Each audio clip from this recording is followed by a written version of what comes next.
Hi, it's Mark Owen from Moose Marketing and PR, the editor of Punchline Magazine, and welcome to Punchline Talks. Today, I'm joined by Rachel Geliamassi, the Managing Director of Stagecoach West.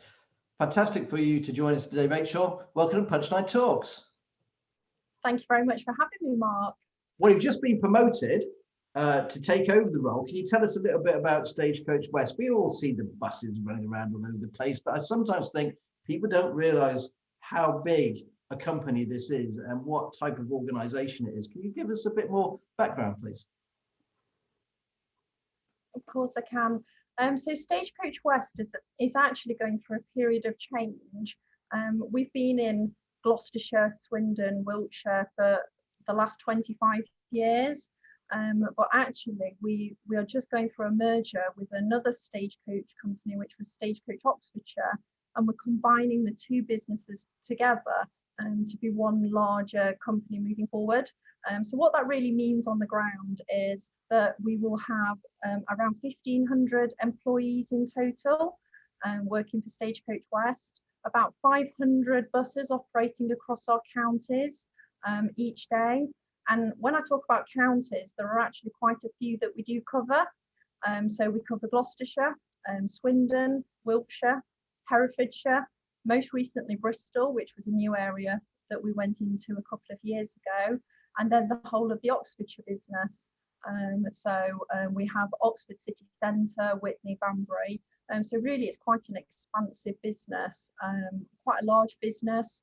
Our turnover pre-COVID was around 70 million. So it's quite a substantial company moving forward and an employer for a lot of people. I mean, it must have been really difficult during COVID for the business. I know there was a government bailout, wasn't there? They all gave some money to Stagecoach, but how did that operate? And how many people did you have to furlough? And how did you as operations director at the time cope with all of that? It was and still is incredibly challenging in terms of furloughing our business. Our passenger numbers have been down to levels of in the 20% of what we would have experienced in terms of passenger levels pre-COVID. At the moment, we're carrying around 55% of the passenger level that we would have experienced had COVID still not being something that we're all experiencing. And half of our workforce were furloughed at one point. In the most part, most of our members of the teams are back behind the wheels because due to social distancing on the vehicles, we've got really as many vehicles as we can out on the road just to make sure that our customers get that space they need when they board the vehicles to make their journey. It has been challenging adapting to the different rules. The government have obviously tried to update their rules and regulations and their health and safety guidance. And as a business, we've really had to just make sure that we quickly activate a plan to make sure we meet everything that the government have expected. But I am feeling really positive about the fact that it feels that finally now the country is opening up and that we are now able to make a recovery. Were people a bit wary about coming back on the buses, or have you had to give it a bit of a push to get them back on? Because in a confined space, we always say, they keep saying about not being in a confined space for long periods of time. Or is it that just people have to respond? They need a bus, so they're just going to have to take that mode of transport. I think that there have absolutely been our loyal customers that have had to travel throughout the COVID period, that have had that trust and confidence and continue to make journeys. We've tried to publicise as much as we can what our cleaning regimes are and all the extra measures that we've put in place over the last year to make sure that the vehicle is safe and clean and that the drivers are marshalling the safety on board the bus. But yes, customers are returning to us, but I have no doubt that some people will have that anxiety about how it feels to travel by bus now, because there has been that perception of risk about being around other people. So a lot of the activity that we're going to be doing moving forward will be around getting those messages out to our customers that it's an absolutely safe place to be, that we take our responsibilities around health and safety so seriously that we will make sure that the bus is clean and that the driver takes care of you, and that it will be the pleasant, safe experience that you expect it to be. So how long have you actually worked for Stagecoach West yourself now, Rachel? And how did you get into the industry? So I've been in Stagecoach West since 2014, and I joined the company as the operations director. But I actually joined Stagecoach 14 years ago, and I joined through the graduate scheme, and worked in operating companies all around the UK. So when I first joined the business, I was in Stagecoach Warwickshire. It's since changed its name, but back then it was Stagecoach Warwickshire. And then I went on a journey around the country. I went to West Scotland, I went to the southeast, I went to the northeast. So really, I've done a tour of a lot of different environments, a lot of different cultures. And by the time I joined Stagecoach West, I'd really, really knew a lot about what we did in Stagecoach, and I was ready to really take the mantle as operations director. I mean, what's the hardest thing about running a bus company like this? I mean, you've got 500 odd buses running around all over the place. You've got your own multiple depots. How do you manage all that? I know there's a team of managers, but it's a very small team, isn't it? How's the day work? Yes, I think sometimes I think you're right there, Mark, that probably people may have a perception that there are lots and lots of people behind the scenes that deliver that and what we do out on the ground. But you're right, in terms of our leaders, there are actually relatively few of us. So in our new formation of Stagecoach West, I'm really lucky that I have a commercial director supporting me, and she leads very much so on the network development, the business development, and our marketing initiatives, which we're very excited to be able to do again at some point soon. I'm also supported by a fantastic engineering director that makes sure that our buses and our vehicle resources in place and to the standards and the quality that we need it to be. And I now have a new operations director reporting to me who does now what I used to do, which is really just making sure the driver resource levels are in place, that our training is in place, and that what we deliver on the ground matches the plan that we've made.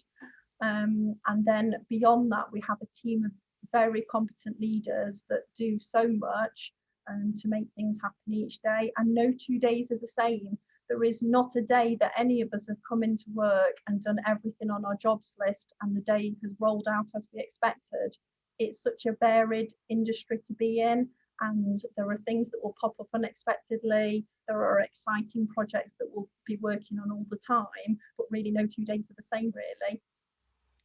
I mean, you also must find it quite difficult to recruit people, or maybe not so much now actually, but what makes a really good bus driver? What makes somebody just be the ideal candidate? I would say that it's not always been easy to recruit in Stagecoach West, because as an area the unemployment has been less than 1%, and so rather than us finding that we try to recruit those that haven't got a job, generally we're trying to appeal to people that maybe already have a position somewhere, and it's just letting them know what a career at Stagecoach West could mean for them, and encouraging them to join our team. What we're looking for, really, it's changed over the 14 years that I've worked for Stagecoach. I remember being a young manager and it being just really important about what a person's driving experience was, in terms of if they spent a lot of hours driving on the highway, that was the criteria that would match. And really it's just a totally different ball game now. Fundamentally we're looking for people that are friendly and warm and approachable, and someone that you will trust to know that you're in safe hands, and will take care of you as you would expect it to be. And we're looking for someone that is keen to give you the information that you need to make sure that the journey that you take matches or exceeds your expectation. And we realise that with respect to getting you to be a professional driver of a bus, we can do all of that. We've got a fantastic training team, some great local driving instructors that we've trained ourselves, so we can get that sorted.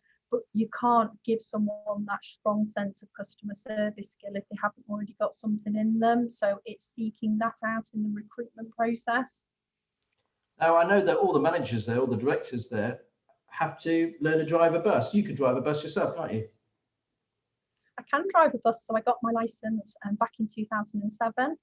And it is good. I think all of us, whether we're directors or managers, we do make sure that we do get out there behind the wheel when we can. Certainly at the moment it's pretty busy, and I won't say that that's regularly, but when it's needed, we get to do the more enjoyable stuff, to be honest, where it's special events. So we get wheeled out to go behind the wheel of a bus when it's doing something a little bit different.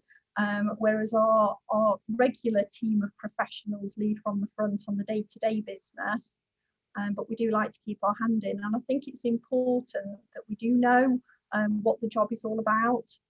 I've also spent time in engineering. I've cleaned the buses, whether it's cleaning them on the inside, cleaning them on the outside.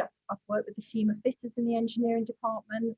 I think knowing the business and knowing your departments and how the cogs of the machine work, I think that's really critical as a leader. It's funny, one of the best videos I've done, actually, or most popular videos, was actually videoing the bus being washed at the depot there on London Road, going back a few years ago when I first met you. Yes. However, you sorry, Mike, you saw them putting it through a wash. You didn't see the person as I've done, where we've had to wear the full rubber suit with visor and actually wash it down with equipment. That's the real messy job, and I'd be happy to set that opportunity up for you sometime if you like. Well, anytime, Rachel, anytime.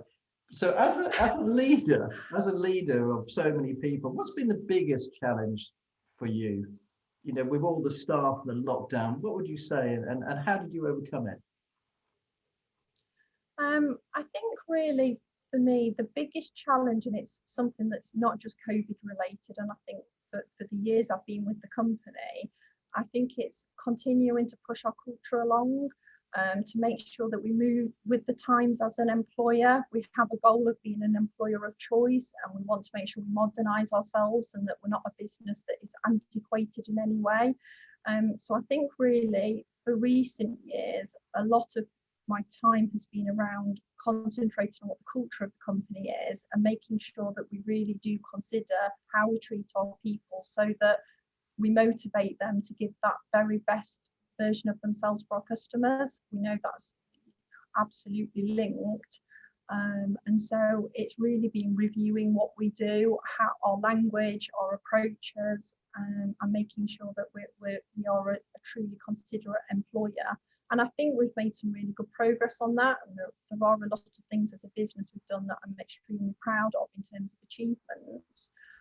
But it's not something that comes to an end. It's an ever-evolving mission to keep making sure that that employer of choice aspiration is a reality, rather than something you're just chasing that you never get to. I mean, I think the thing about Stagecoach that always strikes me is your customer base. You know, you have from a very young age babies, you know, on the coaches, then you have some very, very elderly people, and everybody, a cross section of society right in the middle. That must be very difficult to deal with sometimes. I think it's wonderful. And actually the people behind the wheel driving the buses, they're also a great cross section of our communities. Being an employer of 1,500 people, we've got 20-year-olds, bright-eyed and no wrinkles yet. And we've got the full age range, and I think having such a diverse range of customers is actually really great, and it will help us as a business, I hope, have the recovery that we aspire to have moving out of COVID, because what we do with our bus service caters to a lot of different needs. And I would say that about Stagecoach West. I think what's unique about us, even compared to some other Stagecoach companies in the UK, is we have an incredibly diverse portfolio. So we've got a really, really strong local bus network that people make short distance journeys on, or, you know, medium length journeys on. We also have a couple of coach operations that cover long distance. We lead on now what will be the biggest megabus operation in the UK out of our Bristol depot. We've got the Oxford Tube running into London over in Oxfordshire. So we cater for those long distance journeys. We do private hires. Not enough people know we do private hires. And also we do so much actually with local businesses, looking at employee travel solutions, and some of those relationships now are returning, and employers are forming those plans on what they need to do for their employees moving forward with respect to what they need to get back into the workplace. So there's a real diversity, and I really consider that strength for the business, and hope that that will make all the difference in the recovery.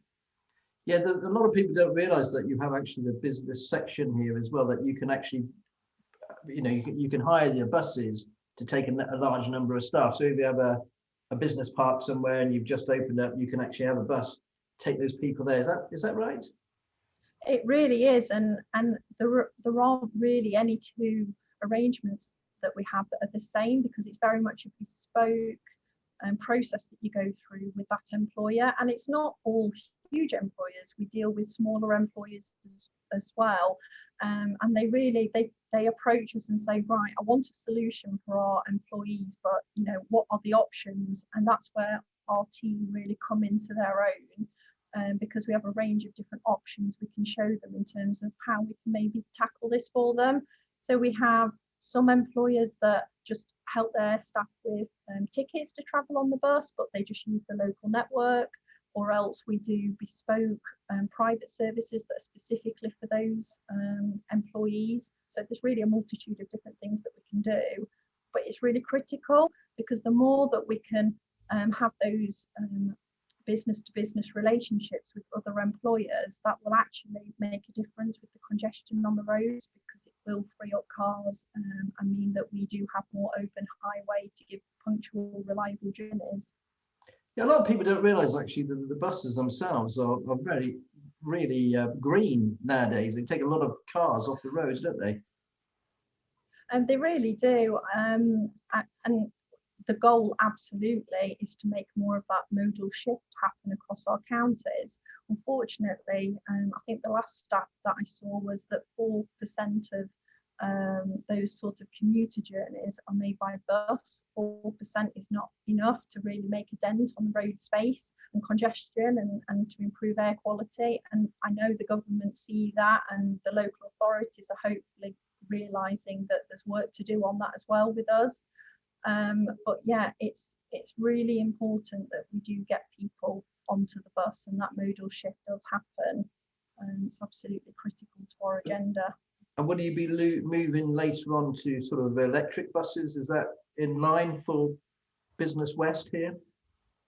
Well, prior to looking at zero emission buses, which is very much being talked about at the moment, we have made some great progress across our existing network, making sure that we constantly increase the Euro 6 offering of our buses. Not many people really understand what Euro 6 is, but it's an engine and emission level that is the cleanest that you can get on the market at the moment, without going to something like an electric or a hydrogen model, and it really does also make a difference. And it means that one Euro 6 bus travelling up the road is cleaner as a bus than many cars driving past it that do have an older engine with much poorer emission and air quality that they're producing. So I don't want to underestimate the power of that, but the government have also really pushed through the National Bus Strategy and other measures, something called Zebra, which very much focuses on zero emission buses, and that captures the electric and the sort of hydrogen options. So behind the scenes at the moment, we are really trying to encourage discussion with our local authorities to see whether we can support them in making bids for these types of vehicles. For us, I think it would be more practical for it to be an electric model, and there certainly are plenty of opportunities across the network where that could work really well, but they are still early stages of those discussions with the local authority to see whether that is something that they think stacks up and that we can get those bids in. So I hope so. It would certainly be fantastic for air quality. Now, I know one of the things that you've always been very keen on when I've spoken to you in the past is actually to try and encourage more women into the business. I can't remember what the split is now, but you also was trying to get more young girls or younger women into the bus service. How's that going, and what's your plans for the future? What would you like to see there, or how do you achieve that? I think there's absolutely a very strong diversity and inclusion strategy that we have within the organisation, and we are nowhere near where we want to get to with it. So still, unfortunately, we're about 14% of our workforce are female, and that's just really not good enough, because that doesn't reflect the demographic of our customers and our communities. So we do need to do more, and I think for us, it's been trying to make sure there are role models that women out there can see, that we think about how we advertise our language, how we interview, the opportunities that we offer within the business, how flexible can we be, what kind of working conditions can we provide. So it is something we're constantly having to revisit to try to be appealing to a cross section of the real community out there. But that our diversity and inclusion goals expand beyond just even the gender divide. There's so much we can do with inclusion that I want to see us improve on, because it absolutely is a workplace now for you to be a professional, whether you are male, female, or whatever your background may be. And you will find yourself in an environment where you will meet like-minded people now, and you don't need to have any apprehension that you won't fit and it won't be for you and it'll be overly male dominated. We are slowly making that change. We just need to keep going with it, really. But I think you're a fantastic role model for the company, and for entrepreneurship and for women in general. I think we should wheel you out to all the grammar schools as much as possible. I mean, I'm very fortunate. I meet some fantastic business women, and it's great to meet you again today, and to see you, well, to reach the very heights you possibly can do, really, for this area. Before we go, a couple of things really I'd like to ask you, if that's all right. A little bit of a personal question. What's the book that you're reading at the moment? The Culture Code. Okay. So it's a book I'm reading at the moment that has basically explored how lots of different groups of people, not necessarily businesses, but how groups of people have been really successful. And it's quite insightful. It's not just all about intelligence and qualifications. It's fundamentally about how well you work together as a team. So I've picked up that much so far, but I do need to complete it. Okay. And then what's your favorite album? Ooh, depends what the day's been like. If it's a Michael Jackson album, I've probably had a pretty tricky day. If it's a Coldplay album, I'm probably in a bit of a more relaxed place. So I would say I'd like to switch that up, depending on how the day has gone, really. Okay, fantastic. I'm a bit of a Coldplay fan myself. Last question. Yeah. Your top 3 business tips, please, Rachel. What would they be? What advice would you give to other business people? I would say one of them definitely is to really try to promote a culture of trust. I'm not a believer that we should obsessively micromanage our people. Let people shine by showing that you can trust them. So definitely that's the agenda that we have within our business, to promote that. I would say my other tip is to get to know your people properly and to actually listen to their stories, because I think that's how real connections are made. If you actually do take the time to get to know your people, and that you are accessible to them. And I think really being authentic as a leader. Don't try to be something that you're not. Actually be who you really are, and I think people will hopefully connect with you on a more genuine level. So I know that's certainly how I try to approach things. Well, Rachel, we wish you all the best from Punchline. Lovely to see you again. Thanks for spending so much time with us.